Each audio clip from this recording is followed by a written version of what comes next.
signe indiquant que votre vie est attaquée par Satan. Lorsqu'on se sent accablé par une série de malchances, il est légitime de se demander si ce n'est pas le signe d'une attaque spirituelle plutôt que de simples coïncidences. La vie est plus spirituelle que ce que nous percevons souvent, et il est facile de sous-estimer l'influence de l'invisible. Par exemple, lorsqu'un homme entre dans un magasin et tire au hasard sur des personnes, il est possible que des forces spirituelles soient à l'œuvre, même si cela ne semble pas évident au premier abord.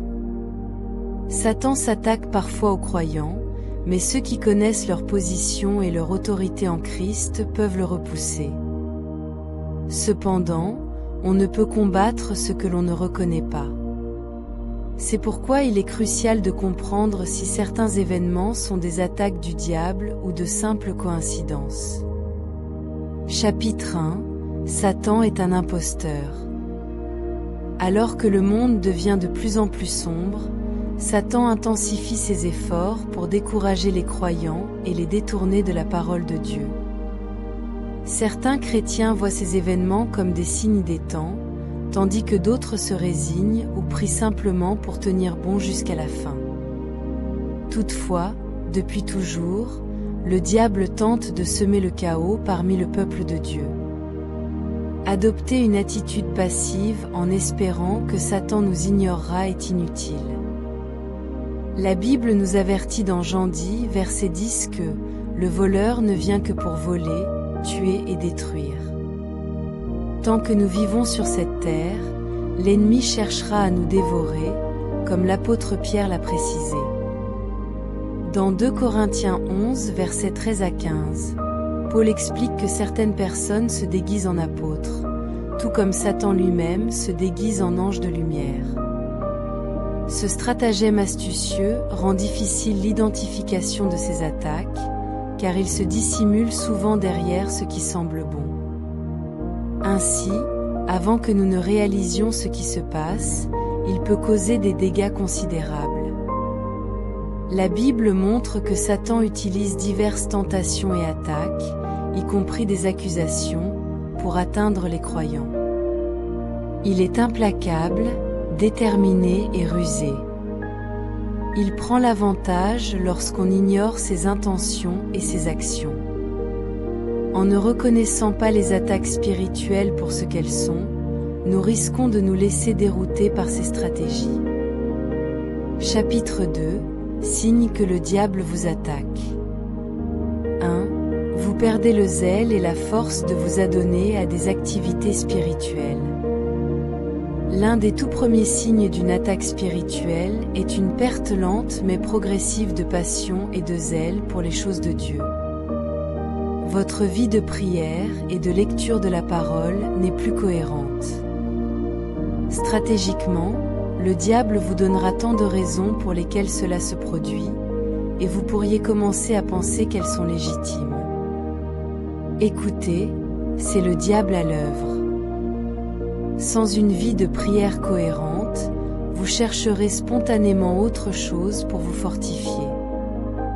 Satan peut nous poser la solution de diverses manières: opportunités soudaines de gloire, de prospérité, de pouvoir ou d'argent.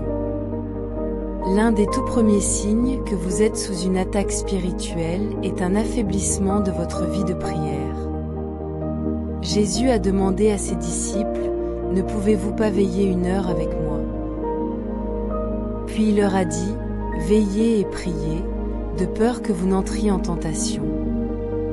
L'esprit est bien disposé, mais la chair est faible. » Matthieu 26, versets 40 à 41.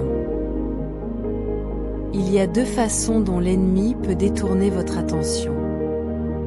La première consiste à se concentrer sur le manque possible de finances, vos faiblesses ou les nombreuses personnes qui vous résistent, vous attaquent et s'opposent à l'œuvre que vous faites dans le royaume de Dieu.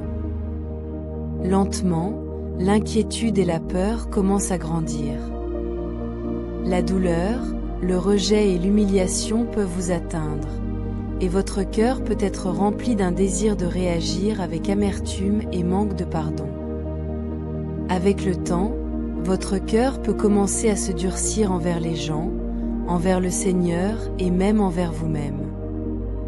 Vous pouvez trouver de plus en plus difficile de passer du temps en adoration, et l'apitoiement sur soi peut augmenter.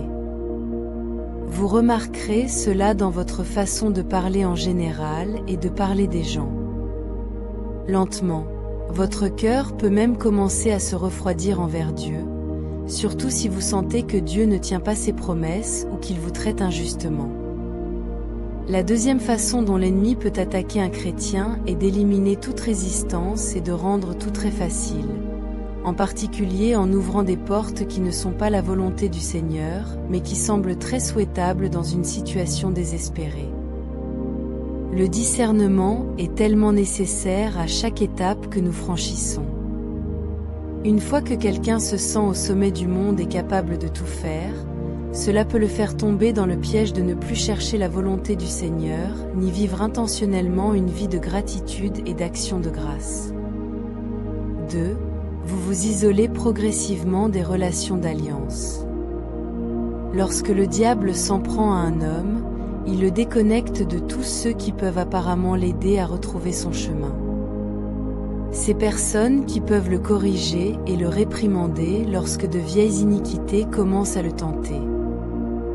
Le signe suivant de l'attaque spirituelle est sûr de suivre: s'éloigner des relations pieuses. Vérifiez-vous. Vous êtes-vous retiré des relations avec les gens à l'église ou avec les gens de votre petit groupe? Commencez-vous de plus en plus à apprécier la compagnie de personnes d'esprit charnel? Si c'est le cas, vous vous promenez sur le champ de bataille et l'ennemi a une cible sur votre tête. Vous souvenez-vous de l'histoire de Dina? Dina, la fille de Jacob et Léa, est allée rendre visite à certaines des femmes cananéennes. Lorsque Sichem, fils de Hamor le Hévien, qui était chef de cette région, la vit, il la prit et la viola. Dina n'aurait pu être violée que parce qu'elle était sortie de sa propre compagnie pour aller dans la compagnie des Cananéens. C'est le piège du diable de vous attirer hors de vos relations spirituelles et surnaturelles. Les relations sont importantes pour Dieu. Elles affectent la qualité de nos vies. Votre vie peut en fait être résumée dans la profondeur de votre relation avec Dieu et de vos relations avec les autres. Il y a des personnes de votre destinée avec qui vous devez vous connecter si vous voulez aller bien et fort. Elles sont votre équipe de choc. Au moment où vous vous séparez d'elles, vous devenez ouvert aux assauts sataniques. Les bénédictions des connexions de destinée sont nombreuses. Sécurité, correction, synergie, force, encouragement, etc. Dans la course chrétienne, nous devons nous couvrir mutuellement. Ce qui a tué Uriel dans 2 Samuel 11 verset 15, ce n'était pas le front de la bataille la plus acharnée, mais le fait que des hommes vaillants se soient retirés de lui. Un berger sait l'importance de garder les moutons ensemble en un seul troupeau. Si un mouton s'éloigne, un loup rusé pourrait le saisir et le tuer. Le diable rôde, cherchant quelqu'un à dévorer. Il dévore ceux qui se sont déconnectés du peuple de Dieu et se sont éloignés. Ne laissez pas l'ennemi vous tromper en vous faisant penser que vous êtes mieux seul et isolé des croyants. Le diable est un menteur et il est comme un lion affamé attendant de vous dévorer. La Bible nous dit de ne pas ignorer ces dispositifs. Un dispositif est un piège ou une embuscade qu'il place devant nous en secret. Un dispositif principal qu'il a utilisé pendant des âges est la déconnexion des autres croyants en raison d'une offense. Nous oublions souvent que le diable ne peut pas nous attaquer lorsque nous sommes ensemble. Il doit nous séparer pour pouvoir le faire, car il y a du pouvoir dans l'unité. Un seul en chassera 1000 et 2 en chasseront 10 000.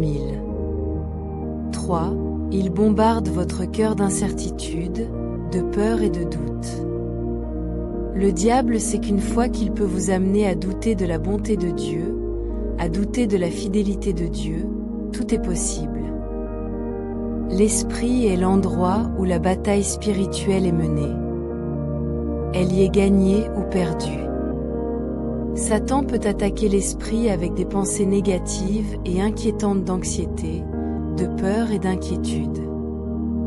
Le diable s'efforce de vous isoler lorsque votre esprit est troublé afin que vous pensiez que personne ne se soucie de vous. La peur vole la paix et le contentement. Lorsque nous avons toujours peur, nos vies sont centrées sur un état d'esprit négatif. La peur crée l'incertitude et le doute. Satan, l'accusateur des frères, aime utiliser notre désir naturel de certitude pour lier le croyant. Pour le croyant qui éprouve une foi forte, Satan pourrait utiliser cette forte foi pour susciter la frustration avec d'autres croyants. Pour le croyant qui éprouve des doutes, Satan vient et amplifie les doutes. Une amplification suffisante peut rendre le plus petit objet insurmontable. Satan attaque pour détourner le croyant de la recherche de la croissance de sa relation avec Dieu vers un lieu de honte et de peur. Mais Dieu nous promet une vie abondante. La peur est une arme trompeuse que Satan utilise pour conquérir les enfants de Dieu. Faites attention à la peur, au doute et à l'augmentation de la confusion. De vieilles habitudes et styles de vie peuvent ressurgir. Vous pouvez soudainement être tenté de retomber dans de mauvaises et pécheresses habitudes que vous aviez mises de côté il y a longtemps. Ce sont normalement des désirs charnels et des habitudes qui ne vous rapprochent pas de Jésus. 4. Des troubles, des pertes et des épreuves soudaines ou extrêmes. C'est une attaque impitoyable que Satan lance souvent contre les croyants. Elle semble venir de nulle part, et c'est juste une chose après l'autre. Il est difficile de voir clair. Vous sentez que votre vie est soudainement en train de perdre le contrôle. Beaucoup de chrétiens rapportent être stressés. Ce que certains d'entre eux ne savent peut-être pas, c'est que c'est une tactique que le malin utilise pour frustrer les chrétiens et les priver de la victoire qu'ils ont en Christ.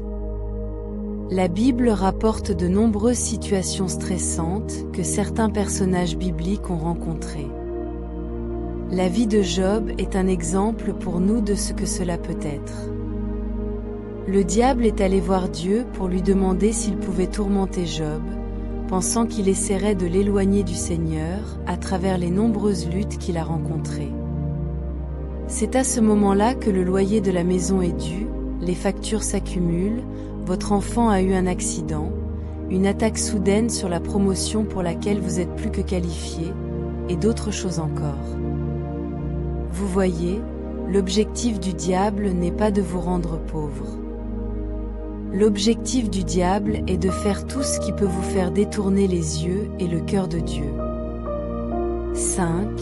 Résurgence de vieilles habitudes et styles de vie. Vous pouvez soudainement être tenté de retomber dans de mauvaises et pécheresses habitudes que vous aviez mises de côté il y a longtemps. Ce sont normalement des désirs charnels et des habitudes qui ne vous rapprochent pas de Jésus. Bien que nous vivions avec des luttes et des tentations quotidiennes tout autour de nous, il arrive souvent que des attaques spirituelles sur nos vies nous mettent à un plus grand risque de nous égarer. C'est une bataille impitoyable, et l'ennemi se battra durement contre nous. Satan ne désire pas seulement nous faire tomber par la guerre spirituelle, mais aussi tous ceux qui nous entourent. Il aime voir des histoires de croyants tombés étalées dans les gros titres, qui ont fait de mauvais choix de péché. Il aime la désunion parmi les chrétiens et ne veut rien de plus que de briser les familles et toutes les relations qui nous sont chères. Nous devons rester forts et rester conscients. Ne lui donnez pas un pouce de terrain. Ne lui donnez même pas un pouce de place. Il viendra et causera des ravages et essaiera de nous égarer plus rapidement que nous ne le saurons. Souvent, lorsque nous nous trouvons déjà fatigués et affaiblis, nous sommes sur son radar. Jésus lui-même est notre plus grand exemple de cela, lorsqu'il a fait face à la tentation du diable dans le désert dans Matthieu 4, versets 1 à 11. Il jeûnait, il avait faim, il était physiquement affaibli et fatigué, et bien sûr, l'ennemi a profité de ce moment pour intensifier les tentations plus que jamais. Une seule erreur est tout ce qu'il cherchait, un seul faux pas, un seul oui au péché. Mais Jésus est resté fort et a résisté à toutes ces attaques. Il a prononcé la parole de Dieu à voix haute. Ne soyez pas pris au dépourvu par les attaques de la tentation dans la guerre spirituelle. 6. Sentiment de désespoir accablant, de colère et de ténèbres, et de peur. Beaucoup peuvent lutter avec l'anxiété et la peur dans cette vie. Beaucoup peuvent faire face à la dépression, aux troubles de l'humeur ou aux maladies mentales. Mais souvent, les attaques des forces spirituelles contre nos vies augmentent l'intensité à un degré encore plus grand que les luttes quotidiennes normales. C'est impitoyable et implacable. Nous nous sentons seuls et complètement submergés, et coincés dans une peur et un désespoir profond. Reconnaissez cette obscurité pour ce qu'elle est et restez fort. C'est là que Satan amènera certains à même envisager de mettre fin à leur jour, ou à faire des choix qu'ils n'auraient jamais pensé faire. C'est un piège cruel, mais il y a de l'espoir depuis la fosse grâce au Christ. Il est celui qui peut nous tirer directement de cette obscurité. Il est celui qui peut calmer nos peurs et nous donner une force que nous ne savions même pas possible. Élie, le prophète, était un grand homme de Dieu. Il avait mené la bataille contre les faux idoles et résisté à ceux qui s'opposaient à Dieu. Aux yeux de tous, il était un héros, respecté et honoré. Et pourtant, juste après une grande victoire et un succès, il a fait face à une guerre extrême. Il a fui pour sauver sa vie, la peur, le désespoir et les ténèbres ont envahi sa vie et il ne pouvait même pas penser clairement. Il semblait qu'il avait oublié tout ce que Dieu venait de faire pour son peuple. Mais voici ce que j'aime à propos de Dieu, il est venu à lui là où il était. Il a pourvu à ses besoins. Il a pris soin de lui. Il l'a fortifié. Et il fait la même chose pour nous aujourd'hui.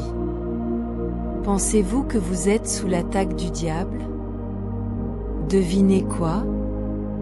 Vous venez d'atteindre l'essentiel de votre délivrance. Je prie pour que vous ayez le courage d'affronter ce que c'est et de le gérer. Souvenez-vous, si Dieu est pour vous, rien ne peut être contre vous. Et Dieu est pour vous. Prions ensemble. Dieu Tout-Puissant, en ces moments de trouble et de confusion, je me tourne vers toi, ma source de paix et de protection. Je reconnais les signes d'une attaque spirituelle dans ma vie, la perte de mon zèle spirituel, l'isolement des relations pieuses, la montée de la peur et du doute, et les tentations de retomber dans de vieilles habitudes. Seigneur, je te demande de me fortifier et de me donner le discernement pour identifier les tactiques de l'ennemi. Aide-moi à rester ferme dans ma foi, à ne pas céder à la peur, et à maintenir ma connexion avec ton peuple. Remplis mon cœur de courage et de résilience face aux épreuves, et entoure-moi de ton amour et de ta lumière. Je refuse de laisser le désespoir, la colère ou les ténèbres dominer ma vie. Que ta paix surpasse toute compréhension et garde mon cœur et mon esprit en Jésus-Christ. Je déclare que, malgré les tentatives de l'ennemi, je resterai inébranlable dans ma foi et je triompherai par ta grâce. Amen. N'oubliez pas, partagez, commentez et abonnez-vous. Le Seigneur vous bénisse.